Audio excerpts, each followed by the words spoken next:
D'une des questions. Donc, le plan global de la présentation d'aujourd'hui tourne autour d'une des questions qui nous était proposée par les trois organisateurs du colloque. Donc, quels indices d'une émancipation apparaissent et quelles conditions sont mises en place pour utiliser l'outil de vidéoscopie comme environnement fertile à son apparition? Donc, c'est la question de départ que je me suis posée pour essayer d'appréhender un peu la présentation que j'avais envie de proposer. Donc, comme plan global, voici. Comme plan détaillé, c'est un peu là où je me suis retrouvée, où je me suis mis à me questionner à savoir qu'est-ce qu'une évaluation émancipatrice, qu'est-ce qu'elle a de différent par rapport au type d'évaluation avec lesquelles je travaille et que je connais, qu'est-ce qui fait que la vidéoscopie pourrait. Donc, le plan détaillé de la présentation, on va le construire ensemble au fur et à mesure. Et l'idée, c'est plutôt de vous proposer ici de me suivre dans les réflexions qui ont été nourries par cette question très intéressante qui nous a été proposée. Donc, d'abord, j'ai débuté mes réflexions avec les éléments que nous savons. J'ai donc utilisé la stratégie qui consiste à faire référence à nos connaissances antérieures pour questionner ou appréhender un phénomène qui est nouveau, qui nous questionne. Donc, pour nous amener à réfléchir d'abord à une évaluation qui favorise l'émancipation, on a donc commencé par réfléchir à l'apprentissage. On sait que les enfants, comme tous les êtres humains, ne peuvent pas apprendre d'un seul coup à faire quelque chose parfaitement dès le premier jour pour toujours. On sait que l'être humain apprend par à-coups dans un processus qui est progressiste, qui consiste souvent à apprendre partiellement une chose, à l'oublier pour ensuite idéalement la réapprendre, tenter de la mettre en application de façon approximative, possiblement la réapprendre jusqu'à ce qu'on l'assimile. Pour de bon peut-être, pas toujours. Dès la naissance, possiblement avant, selon certains chercheurs, les êtres humains s'engagent dans différents processus d'apprentissage. On sait que pour apprendre de façon durable, il y a des éléments de base. Comme pédagogue, nous savons que pour devenir compétent dans un domaine, on doit pouvoir isoler certains gestes et les pratiquer précisément afin de pouvoir les déployer dans un contexte qui est réel. Par exemple, pour devenir un bon joueur de tennis, je ne vais pas simplement jouer des parties ou des matchs. Je ne vais pas non plus juste pratiquer mes services ou juste pratiquer mes montées au filet. Pour devenir compétent dans quelque chose, j'ai besoin de faire l'ensemble du processus dans des contextes qui sont variés, mais j'ai aussi besoin de travailler, d'avoir de la rétroaction spécifique sur des petits gestes que je fais dans l'ensemble. On sait aussi que la répétition est un facteur important dans le processus d'apprentissage qui permet de s'autoréguler, de développer ses compétences. On sait qu'on peut à la fois répéter les notions, mais aussi utiliser différentes méthodes pédagogiques dans différents contextes et que la répétition est un puissant outil à utiliser dans une salle de classe pour favoriser l'apprentissage. Nous savons aussi que pour devenir compétent dans un domaine, nous devons faire une action, obtenir de la rétroaction spécifique et ciblée et se remettre en pratique rapidement. Pour apprendre, pour tendre vers un apprentissage durable, le pédagogue doit donc planifier soigneusement ses gestes d'étayage, tant l'étayage de notions que les pratiques d'étayage, et réfléchir à la rétroaction rapprochée et précise que les apprenants vont avoir de besoin pour cheminer. La rétroaction des pairs, leur propre rétroaction, la rétroaction d'enseignants, la rétroaction de formateurs plus experts. Enfin, un des nombreux éléments que nous connaissons sur le processus d'apprentissage est que la collaboration est essentielle, qu'elle favorise autant les rétroactions entre pairs que le modelage commun, qu'elle permet aux apprenants d'avoir différents modèles et qu'elle permet finalement de construire dans une idée de socio-constructive. Donc, après avoir réfléchi et rappelé certaines balises importantes liées au processus d'apprentissage, j'ai donc ensuite voulu appréhender l'évaluation pour soutenir l'apprentissage. La perspective nouvelle de l'évaluation, qui s'oppose à la perspective traditionnelle qui est ancrée dans un paradigme centré sur l'enseignement, permet de mettre au premier plan la fonction qui vise à soutenir l'apprentissage. Donc, afin de détailler ce qui constitue les bases des pratiques d'évaluation pour l'apprentissage, 3 grandes catégories ressortent dans la documentation et fournissent un cadre assez succinct pour décrire cette approche. Celles-ci sont d'abord que les tâches évaluatives doivent être intégrées aux tâches d'apprentissage, qu'elles sont distribuées sur l'ensemble de la démarche d'apprentissage dans des situations complexes et authentiques où le droit à l'erreur est reconnu, valorisé. L'apprenant est actif et indépendant. Il peut s'auto-évaluer, évaluer ses pairs afin de régulariser les apprentissages. Et les rétroactions, dans ce cas-ci, sont utilisées pour améliorer l'apprentissage. C'est-à-dire qu'elles sont réinvesties dans le processus d'apprentissage et que l'apprenant a l'opportunité de s'améliorer en fonction de celle-ci. Donc, si on n'est pas dans la sentence, on est dans l'amélioration continue. Est-ce que ça va? Je ne vous vois pas. Marc, est-ce que tu peux me dire oui si ça va? Oui. Merci. Concrètement, il y a 5 pratiques de l'évaluation en vue de soutenir l'apprentissage qui permettent de l'intégrer au processus dans une approche qui est plutôt pédagogique. D'abord, clarifier les intentions d'apprentissage et les critères de succès pour tendre vers… C'est parfait. Ah, merci beaucoup. C'est parfait. Donc, pour tendre vers une évaluation qui soutient les apprentissages, je dois d'abord clarifier mes intentions et clarifier quels sont les critères sur lesquels je vais me baser pour faire une évaluation. Je vais me baser et je vais leur demander de se baser. Encourager des discussions de classe efficaces et d'autres tâches d'apprentissage qui mettent en évidence la compréhension des étudiants. Donc, si on reprend l'échelle de Bloom, là, on est vraiment dans l'idée de la compréhension, de l'analyse, de l'évaluation. Fournir de la rétroaction qui permet aux étudiants d'avancer. Engager les étudiants à titre de ressources pour les autres et responsabiliser les étudiants face à leur apprentissage. Donc, ces dernières pratiques, ces 5 pratiques sont retenues ici puisqu'elles serviront un peu de cadre d'interprétation pour s'arrimer avec une vision possible d'une évaluation émancipatrice et pour réfléchir à la place de la vidéoscopie dans nos pratiques d'enseignement. Rendu à ce stade de nos réflexions, j'ai pris une pause, 1 ou 2 verres de vin blanc, et j'ai essayé de mettre tout ça en parallèle, en perspective, revigorer après avoir rappelé donc brièvement les éléments liés au processus d'apprentissage sur lequel on s'appuie, mais aussi sur l'évaluation pour soutenir ce processus-là. J'ai donc porté ensuite mon attention sur la vidéoscopie. Nous utilisons déjà la vidéoscopie dans des contextes variés, tant en formation initiale que continue. Dans le cadre de cette présentation, dans un effort de gestion temporelle, nous avons choisi de poser notre regard sur la vidéoscopie dans un dispositif de micro-enseignement en formation initiale. Le micro-enseignement n'est pas un cours, mais bien un laboratoire pratique, un dispositif de développement professionnel qui est basé sur une pratique, voire même un entraînement spécifique d'habileté pédagogique qui est soutenu par la vidéoscopie et par l'analyse réflexive. Ce dispositif s'appuie sur 2 principes. D'abord, la création de situations de classe réelles, mais plus simplifiées, favorisant une acquisition de gestes pédagogiques. Donc, si on est dans l'idée de créer des environnements quasi authentiques. Et le deuxième principe est que les apprentissages professionnels sont favorisés par la pratique, par l'observation et par l'action. Un dispositif de micro-enseignement comporte 3 principales étapes. D'abord, le développement théorique d'une aptitude, cours théorique, modelage, analyse de vidéo, discussion de groupe, entretien individuel de groupe. Donc, la création, le développement d'une aptitude. Par exemple, on pourrait parler d'espace dialogique. Donc, parler du concept d'espace dialogique. La deuxième étape de ce processus-là, c'est l'intégration de celle-ci dans un contexte donc semi-authentique. Donc, les étudiants vont être amenés à enseigner les uns aux autres en, par exemple, prenant en compte l'espace dialogique et en essayant d'augmenter l'espace dialogique dans leurs leçons. Ils sont filmés pendant ce temps-là. Par la suite, toujours en équipe, ils vont faire des analyses réflexives de leur mise en œuvre. Ils vont donc écouter leurs vidéos avec leur intention qu'ils avaient, donc augmenter par exemple ici l'espace dialogique. Et en sous-groupe, ils vont faire des analyses réflexives guidées. On utilise en ce moment le modèle de Kolb, mais peu importe.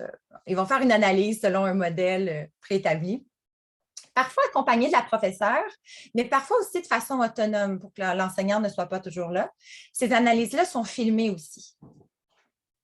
À la fin de la session, les étudiants sont amenés à faire un bilan réflexif. Dans mes réflexions, je suis allée un peu relire certains bilans, dont certains que j'avais le droit de vous partager. En voici quelques-uns pour voir un peu ce qui ressort de ce processus-là. On a donc une étudiante ici qui nous disait « La vidéo, c'est un facteur de stress. Mais après le premier enseignement, Les étudiants vont être amenés à se filmer 4 fois pendant la session, à réenseigner 4 fois. J'ai pris cela comme un point positif. La rétroaction des pairs et leur observation se sont avérés des éléments aidants et leurs commentaires sont plus constructifs que critiques. On a un étudiant qui nous dit que le micro-enseignement offre la possibilité de mettre en pratique des savoirs théoriques acquis durant les cours et que cela nous permet d'avoir un regard critique sur notre pratique enseignante. Finalement, un autre étudiant nous dit qu'avec toutes les rétroactions qu'il a obtenues sur son pilotage par les collègues, la professeure et son propre regard, il peut réellement affirmer que sa compétence à piloter s'est améliorée.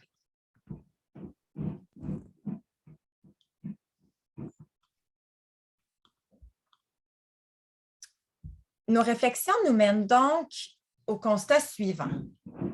La démarche évaluative du dispositif de micro-enseignement vise à soutenir l'apprentissage des étudiants et représente, selon nous, un cas prometteur en évaluation selon les perspectives nouvelles ancrées dans un paradigme pédagocentré basé notamment sur le socio-constructivisme. La vision de l'évaluation adoptée dans ce dispositif de micro-enseignement est celle de Mottier-Lopez. Soit, l'évaluation est d'abord un moyen d'enseignement parmi d'autres dans les mains du maître, de l'enseignant.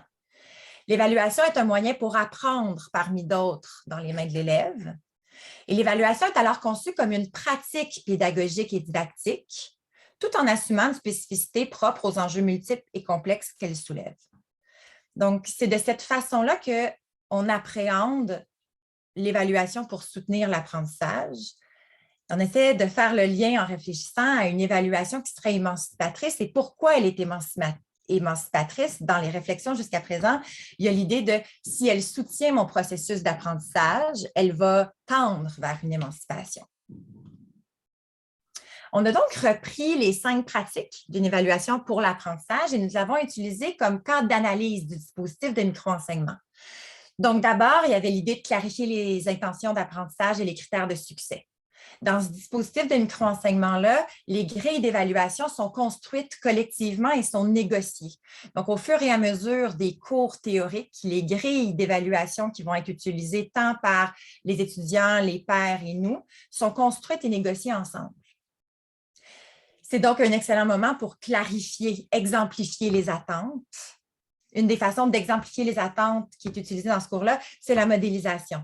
Donc, c'est un cours dans lequel, en tant que formateurs universitaires, nous enseignons aux futurs enseignants comme nous aimerions qu'elles enseignent ou qu'ils enseignent lorsqu'ils seront en fonction.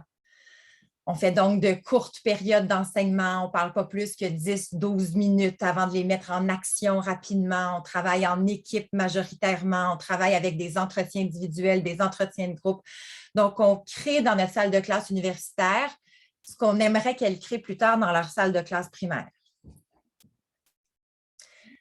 L'idée pour tendre vers une évaluation pour soutenir l'apprentissage, il y a d'encourager donc les discussions par l'analyse de vidéos, par les analyses réflexives, par la rétroaction entre pairs, par la construction d'une représentation matérielle de leur apprentissage, qui est une conception que je trouve personnellement très intéressante dans le processus d'évaluation. Donc, d'avoir la capacité de représenter matériellement mon cheminement, mon processus d'apprentissage et l'aboutissement de tout ça. Et finalement, en augmentant l'espace dialogique dans notre propre enseignement. Fournir de la rétroaction qui permet aux étudiants d'avancer par les entretiens, par des pratiques d'étayage, par des rétroactions filmées. Donc, les formateurs dans ce cours-là filment leurs rétroactions qu'ils font. On a essayé l'année dernière quelque chose qui nous a paru très intéressant en pandémie. Donc, les étudiants devaient se filmer en enseignement à distance et les formateurs, nous filmions en les écoutant. Donc, les étudiants avaient par la suite la chance de voir leur formateur écouter leur vidéo et la commenter spontanément au fur et à mesure, prendre des pauses dans la vidéo et lui dire « Ah là, à ce moment-là, c'est excellent ce que tu es en train de faire pour telle raison. » Donc, les étudiants ont la chance d'avoir de la rétroaction qui est filmée et qui est en contexte. Engager les étudiants à titre de ressources pour les autres, vous comprenez que c'est partout dans ce dispositif-là, par l'analyse réflexive en sous-groupe, par le modelage, par la mobilisation de l'expertise de tous.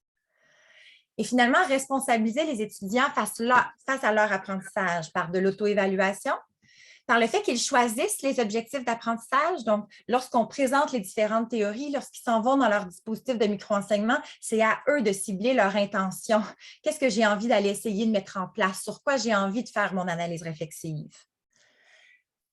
Par des outils de consignation qu'on leur propose pour guider leur analyse et leur choix, et suivant par un suivi auprès du formateur sur leur progression. Donc, tout ce qu'ils font dans ce dispositif est filmé et ils doivent écouter pour voir l'ensemble de leur progression et pour réfléchir à cette progression-là avec nous. Tout ça m'amène à faire certains constats. D'abord, des constats sur la vidéoscopie comme moteur à une évaluation pour l'apprentissage. Parce que ça facilite en effet le suivi de la progression, de la rétroaction, parce que ça permet une auto-évaluation, de l'analyse réflexive, et pas seulement de l'analyse réflexive sur des pratiques déclarées, mais des réelles analyses réflexives sur des pratiques effectives. Donc, plutôt que d'analyser ce que je pense que j'ai fait, j'essaie plutôt d'analyser ce que je constate que j'ai fait, ce qui fait une immense différence dans une salle de classe. Ça permet de soutenir les pratiques pédagogiques d'étayage et de tissage, favorise une rétroaction, évidemment, par l'enseignant, par les pairs, par la collaboration, et ça aide à la construction d'une représentation matérielle. Nos constats, des indices pour une évaluation pour l'apprentissage, une évaluation qui tendrait vers l'émancipation. Bien, soutient et rend visible l'apprentissage, le fait de se filmer, de voir cette progression-là rend quelque chose dans le processus qui est très visible, qui sinon devient un peu opaque, où à la fin de la session, les étudiants ont des fois de la difficulté à se rappeler à quel point ils ont fait du chemin depuis le début de la session. Valorise l'expertise de l'apprenant, de ses pairs, favorise la prise en main de l'étudiant dans le développement de ses compétences, ça aide à la construction d'un rapport à l'évaluation qui est sain. Dans un monde idéal, ce qu'on modélise dans ce dispositif-là comme approche évaluative, on aimerait que nos étudiants utilisent cette approche-là dans leur future pratique et fassent aussi des entretiens avec leurs futurs élèves, prennent le temps de construire les grilles d'évaluation, fassent de l'auto-évaluation, de l'évaluation par les pairs. Et finalement, l'émancipation de l'apprenant dans la responsabilisation de sa propre réussite. Conclusion intérimaire, parce que vous voyez qu'on est dans des réflexions et que je serai encore beaucoup nourrie dans les prochains jours avec les prochaines interventions et les interventions qui viennent d'avoir lieu. Mais conclusion intérimaire, je voulais revenir un peu sur la question de départ. Donc, en la coupant en deux, le premier volet, quel indice d'une émancipation apparaissent?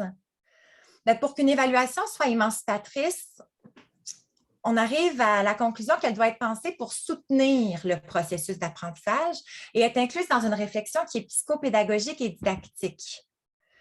Ce qui ressort des verbatims, des réflexions qui pourraient être des indices concrets d'une émancipation, bien, il y a la légitimité accordée aux collègues. Quand, par exemple, un des étudiants disait que la rétroaction des pairs, leurs observations se sont avérées des éléments qui sont aidants. Leurs commentaires étaient finalement constructifs, alors que de prime abord, ils voyaient ça comme quelque chose d'un peu négatif ou intrusif.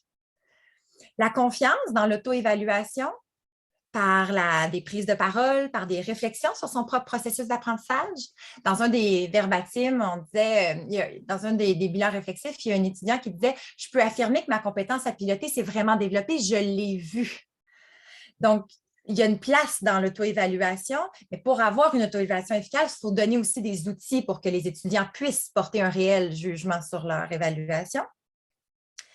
Le développement d'une posture critique plutôt que justificatrice, plutôt que d'essayer d'expliquer ce qui ne va pas bien par des facteurs souvent externes. La classe était difficile aujourd'hui, c'était une notion qui était complexe. Une évaluation qui est émancipatrice amène une posture réflexive liée plutôt à des facteurs internes. Qu'est-ce que j'aurais pu faire pour le faire différemment?